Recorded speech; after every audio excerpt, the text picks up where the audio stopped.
Pada suatu hari ada mahasiswa dan mahasiswi yang ingin melaksanakan KKN ke suatu desa.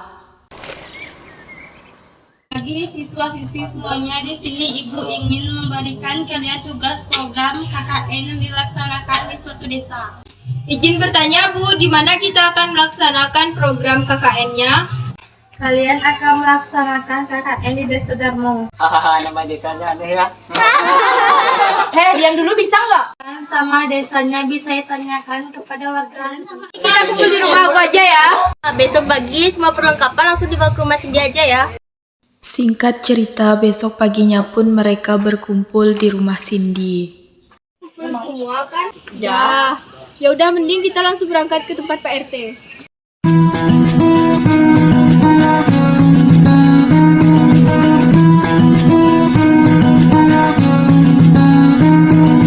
Kau begitu sempurna, di mataku kau begitu indah. Kau membuat diriku akan selalu memujamu. Di setiap langkahku, ku kan selalu memikirkan dirimu. Singkat cerita, mereka pun tiba di rumah Pak RT.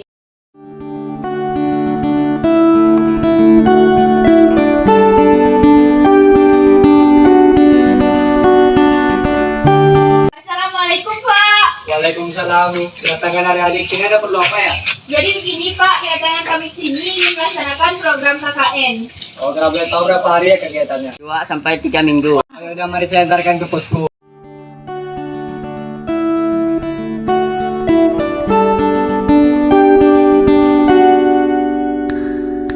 Ku menemukanmu saat ku terjebak. Mereka pun tiba di posko yang ingin mereka tempati. Kita sudah sampai di poskonya, yang pemilik poskonya adalah Mbak Sherly. Baik, Pak, terima kasih. Kalau boleh tahu, Pak, ada nggak larangan sama pandangan diri kamu ini? Larangan di kampung ini yang pertama tidak boleh keluar maghrib, tidak boleh mengunjungi rumah kosong atau memasuki rumah yang sudah tidak ada penduduknya.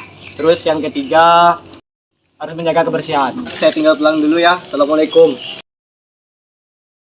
Setelah Pak RT mengantarkan mereka ke posko tersebut, Pak RT pun pulang. Jara pun mengambil kunci dari Mbak Sherly. Kuncinya tolong dijaga, jaga kebersihan. Ya udah, saya pergi dulu. Setelah Jara mengambil kunci dari Mbak Sherly, mereka pun memutuskan untuk beristirahat. Allahu Akbar, Allahu Akbar. Waktu pun sudah maghrib, dan Dani pun mengajak mereka melaksanakan sholat maghrib bersama. Nih, sholat yuk. Dah, yuk. Cewek diajak nih. Mereka pun melaksanakan sholat. Allahu Akbar.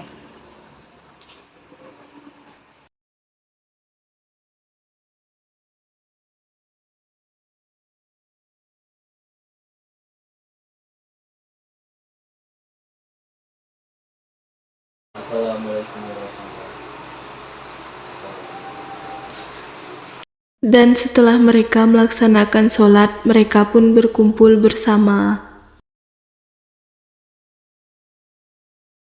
Udah jam segini nih, makan malam aja yuk. Ya udah, yuk kita makan malam dulu.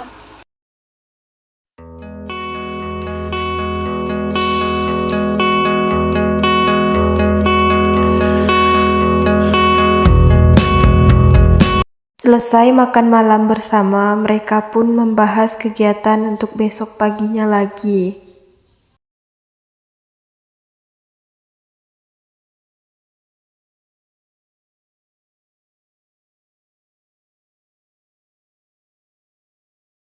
Dan setelah itu mereka pun memutuskan untuk tidur.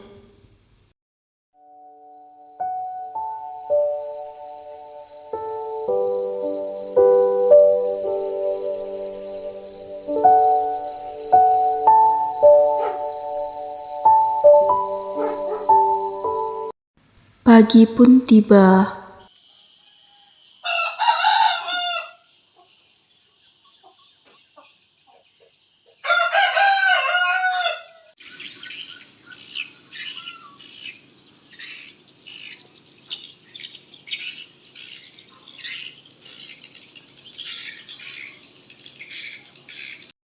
dan mereka pun melaksanakan kegiatan KKN-nya. Kita ke rumah siapa nih?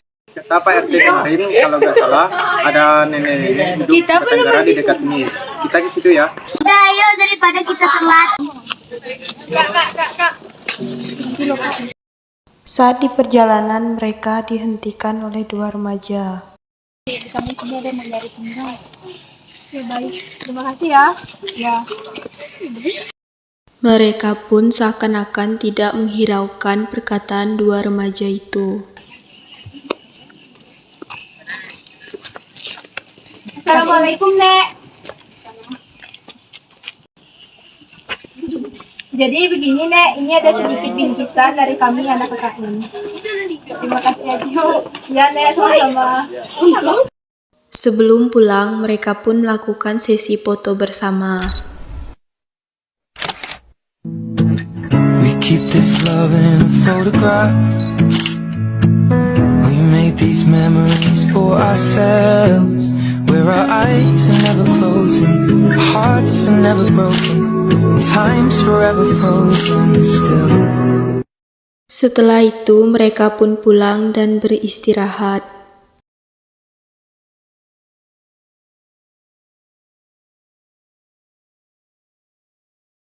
Gabut nih, kemana aja kayak biar seru. Rumahnya mau kemana? Orang di kampung kayak gini. Emangnya kalian berani? Katanya ada rumah kosong loh di sekitar sini. Ya udah boleh. Aku sih gas aja. Yakin, feeling aku udah gak bagus nih. Alah lebay amat percaya sama tahayul. Gimana nih para cewek-cewek, berani nggak? Ini kayak seorang loh, jangan sembarangan. Apa-apaan sih kalian? Kan dengar sendiri kata PRT kemarin. Ya betul tuh, daripada kita kenapa-napa. Bukannya kita takut ya, ini larangan Pak RT loh. Gimana nih? Ya udah deh, kalau kalian nggak mau ikut, biar kita aja. Karena mereka cewek takut ditinggal sendirian di posko, mereka pun memutuskan untuk ikut. Daripada cewek sendiri di posko, mending kita ikut. Sorenya pun mereka ke rumah itu.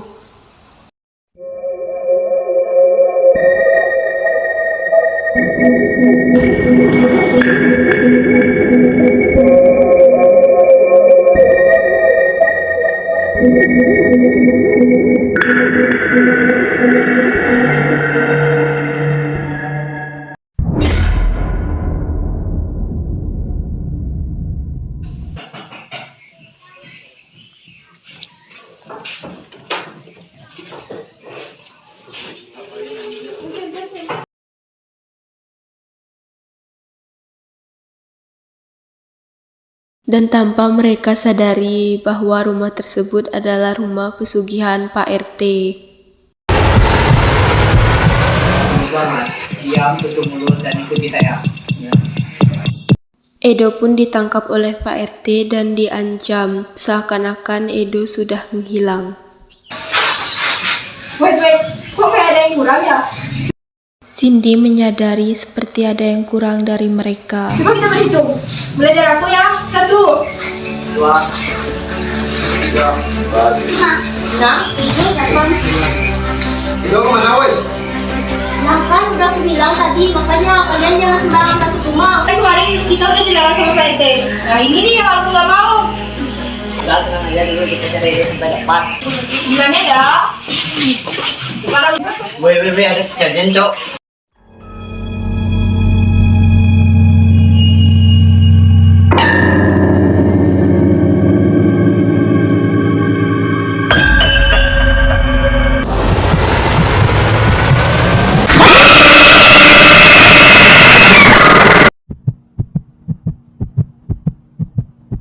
Setelah mereka melihat pocong tersebut, mereka pun memutuskan untuk menghentikan pencarian Edo. Dan mereka memilih untuk pulang ke posko.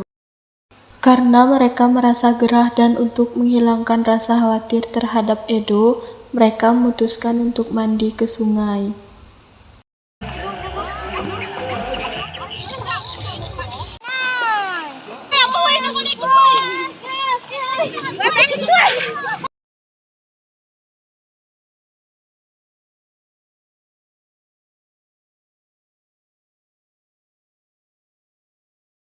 Tanpa disadari, maghrib pun tiba dan mereka bergegas untuk pulang.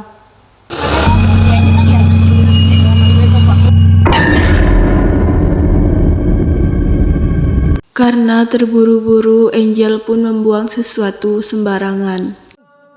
Allahu Akbar, Allahu Akbar, La ilaha illallah. Saat sampai di posko, mereka pun melaksanakan sholat. Allahu Akbar. Sami Allahu liman hamidah. Allahu Akbar. Allahu Akbar.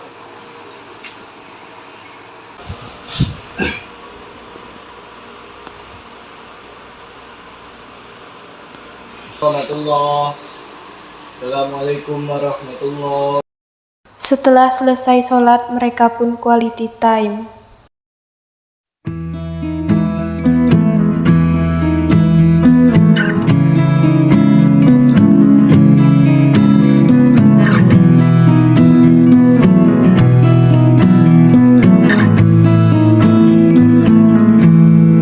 Loving can hurt. Loving can hurt sometimes. Karena sudah terlalu malam, mereka pun memutuskan untuk tidur.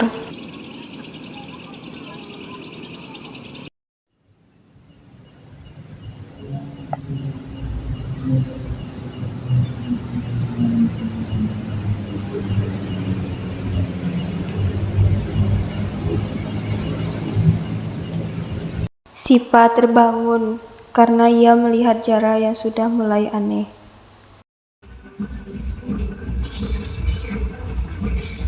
Bangun.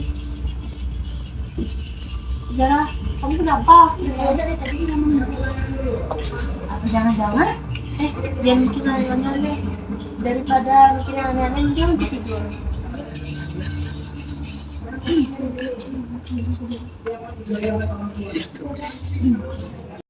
Tak lama dari itu, mereka pun terbangun untuk kedua kalinya dan melihat Zara yang sudah kesurupan. Wih, bangun! Zara! Rizky dan Pazri pun memanggil Pak Ustadz.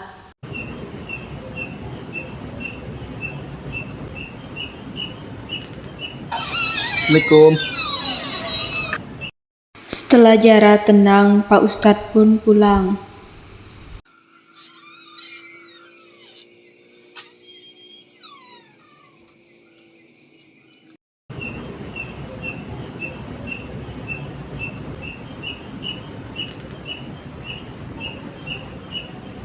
Karena Zara sudah mulai tenang, mereka pun melanjutkan tidurnya kembali.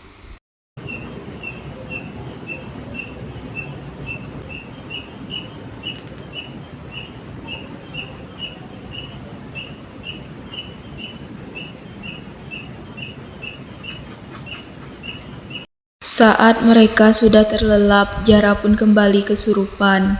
Dan parahnya lagi, kali ini dia sampai mengakhiri hidupnya.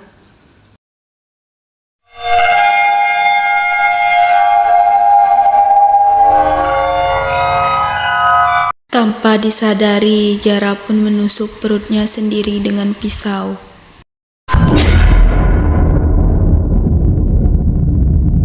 Saat subuh, Bika pun terbangun dan ke kamar mandi.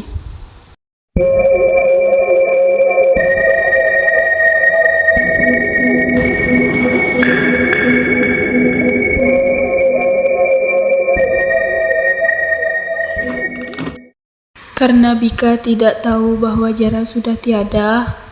Saat Bika keluar dari kamar mandi, Bika pun melihat sosok seperti Zara. Zara,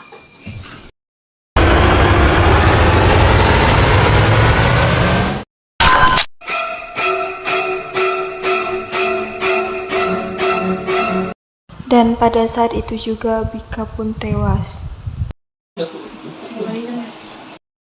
Tiba-tiba Sipa terbangun dan menyadari bahwa Bika sudah tidak ada di sampingnya. Dia pun membangunkan Cindy dan Angel. Kenapa? Kok Bika nggak ada ya? Tadi kan dia di samping aku. Oh iya ya. Ya udah, ini kita cariin.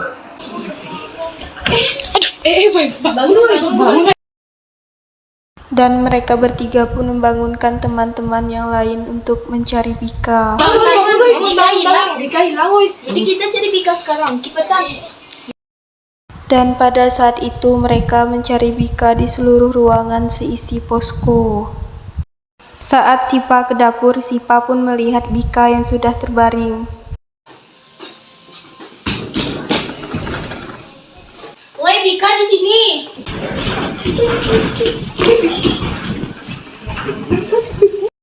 Dan pada saat ditemukan, Bika pun sudah tidak bernyawa. Bentar.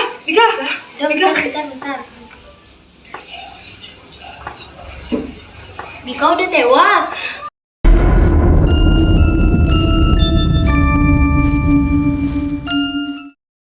Tak lama dari itu mereka pun menemukan Jara. Jenazah Jara dan Bika pun dipulangkan ke kampung halamannya.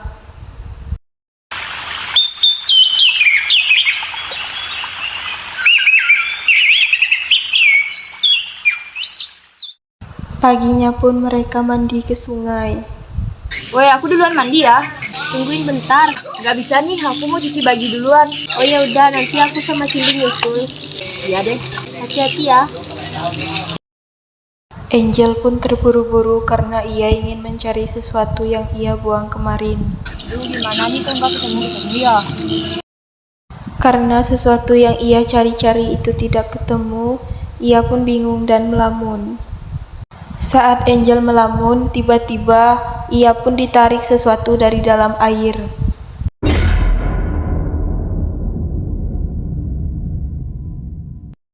Angel pun berusaha meminta tolong. Woi, tolongin Angel!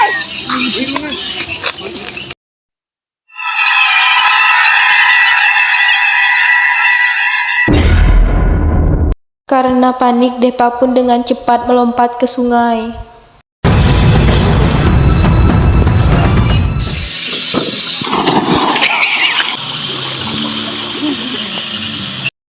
Pada saat Depa mencari Angel, Angel pun sudah menghilang.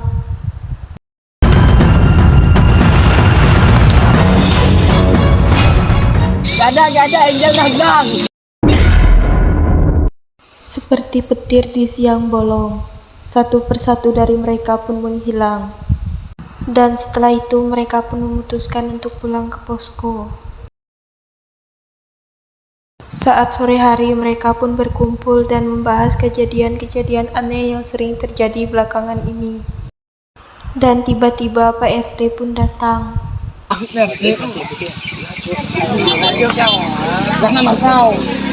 Assalamualaikum anak-anak. Assalamualaikum. Waalaikumsalam. Hubungan untuk kebutuhan malam nanti buat api bakar. Bapak ingin berniat mengajak 4 laki-laki untuk mencari kayu bakar ke hutan. Tapi perempuannya tinggal tunggu di sini. Siap? Udah, ayo. Ternyata Pak RT membawa mereka ke dalam hutan untuk mencari kayu bakar.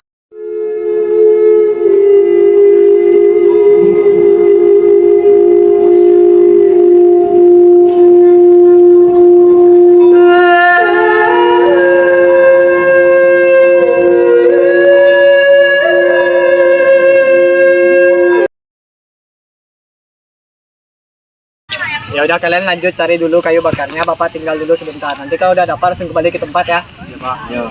Dan mereka pun memutuskan untuk berpencar agar cepat mendapatkan kayu bakar dengan banyak. Gimana kalau kita mencar dua-dua? Aku sama Rizky, Fajri sama Rifa. Ya udah, oke. Saat sedang mencari kayu bakar, Depa dan Fajri pun diserang oleh orang-orang tak dikenal.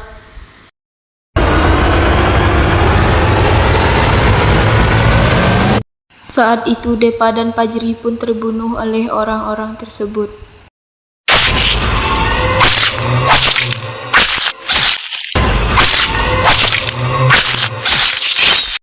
Karena mereka berpencar, Rizky dan Dani pun tidak tahu bahwa Depa dan Fajri sudah terbunuh.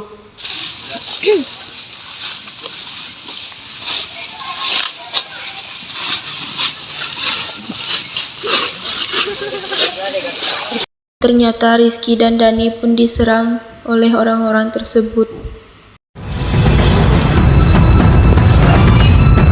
Dani pun tertangkap dan dibunuh oleh orang-orang tersebut. Dan ternyata orang-orang tersebut adalah suruhan Pak RT. Saat itu Rizky lolos dari kejaran orang-orang tersebut.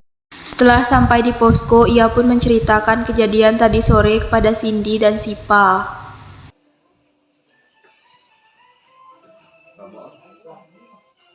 Saat itu Sipa berniat untuk mengajak pulang, akan tetapi KKN mereka belum selesai. Ini kita nggak ada niatan pulang. Kan KKN kita belum selesai. Ya udah santai aja. Kan ada aku. Bismillah aja sampai KKN kita selesai. Dan tiba-tiba ada suara ketukan pintu. Waalaikumsalam. Ternyata itu adalah warga setempat. Ada apa ya Pak? Ada. Ada. Rizky, kamu dicariin warga tuh. Ada apa ya Pak? Kok nyari saya? Mau ngajak kamu ngeronda. Ya udah Pak, ayo. Mas tentunya. Ternyata itu hanyalah tipu daya mereka. Dan ternyata orang tersebut adalah suruhan Pak RT. Bukannya diajak ngeronda, melainkan Rizky dijadikan tumbal.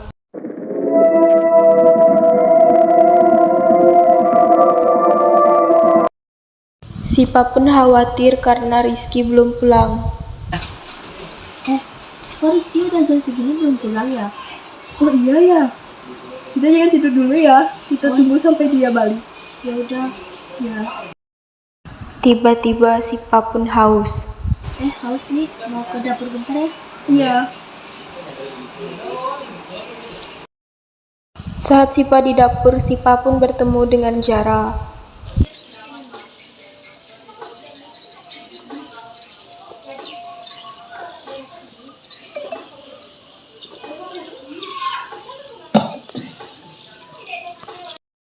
Saat ia membalikkan badan, betapa terkejutnya ia melihat sosok Jara yang ingin menusuknya.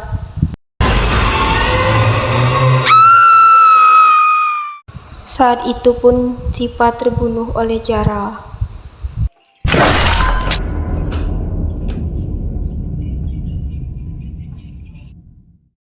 Cindy pun terkejut mendengar teriakan Sipa di dapur.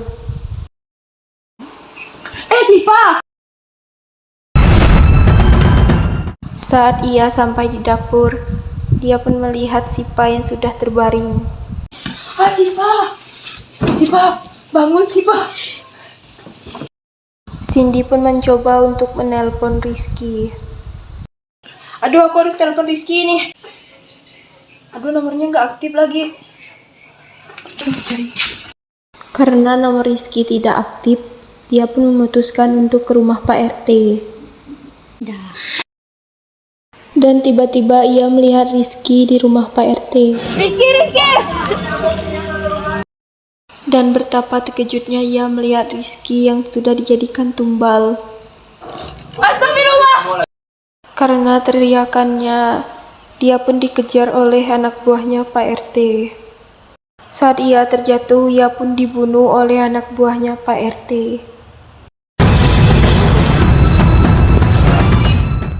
Setelah dibunuh, ia pun diseret dan dijadikan tumbal terakhir.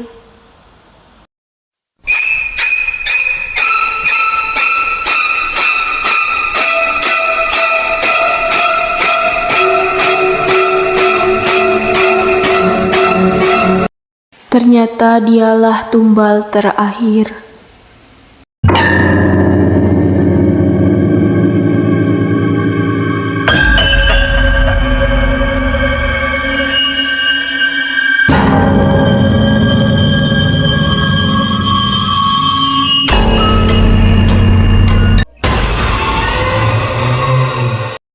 Dan pada saat itu Pak RT pun berterima kasih kepada Mbah Dukun.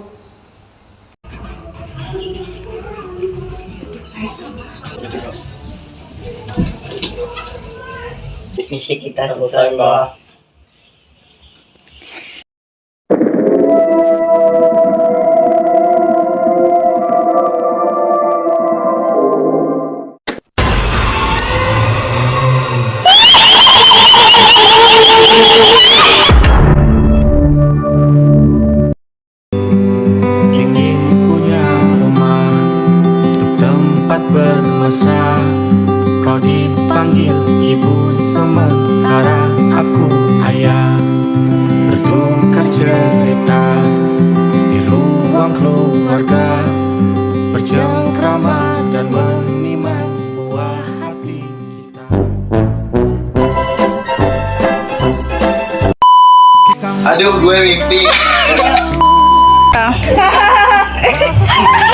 Tiga.